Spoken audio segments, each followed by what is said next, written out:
मर्द और औरत कभी दोस्त नहीं हो सकते।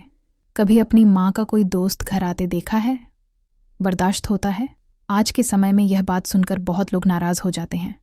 कहते हैं, आपकी सोच छोटी है, दुनिया बदल गई है। लेकिन सवाल सोच का नहीं है। सवाल है घर की शांति, रिश्तों की मर्यादा और विश्वास की नींव का। दोस्ती बुरी नहीं होती, लेकिन हर रिश्ते की एक सीमा होती है। जब एक लड़का और लड़की दोस्त होते हैं शादी से पहले, तब तक वह एक सामान्य बात लगती है। लेकिन शादी के बाद वहां से कहानी बदल जाती है। क्यों?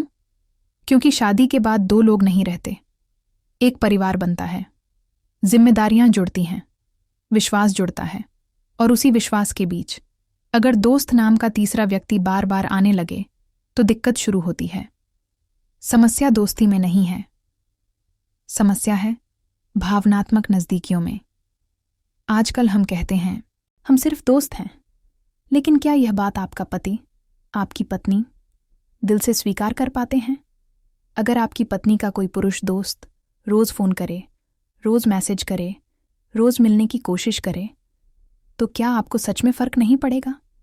और अगर आपके पति की कोई महिला दोस्त हर बात शेयर करे, हर बात में शामिल रहे, तो क्या दिल में सवाल नहीं उठेंगे? यहीं से घर में चुपचाप दरारें शुरू होती हैं। किसी भी शादी को तोड़ने के लिए झगड़ा जरूरी नहीं होता, बस अनदेखी, असहजता काफी होती है। पहले शक आता है, फिर बहस होती है, फिर दूरी बढ़ती है, और एक दिन रिश्ता कमजोर हो जाता है। सोचिए, क्या यह दोस्त उस घर से ज्यादा जरूरी है जो आपने मिलकर बनाया है? क्या वह दोस्त उस इंसान से ज्यादा जरूरी है जिसने आपको अपना जीवन साथी चुना है? शादी के बाद सबसे बड़ा दोस्त आपका जीवन साथी होना चाहिए, जिससे आप हंसें, बात करें, शेयर करें।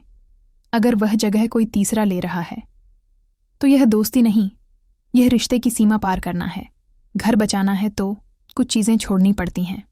हर चीज़ मॉडर्न होने के नाम पर सही नहीं होती। विश्वास बहुत नाजुक होता है, और याद रखिए, जहाँ पति पत्नी को समझाना पड़े कि वो तो सिर्फ दोस्त है, वहाँ कुछ न कुछ गलत ज़रूर है। इसीलिए अगर आप शादीशुदा हैं तो अपने जीवन साथी को ही अपना सबसे बड़ा दोस्त बनाइए। बाकी दुनिया अपने आप दूर हो जाएगी।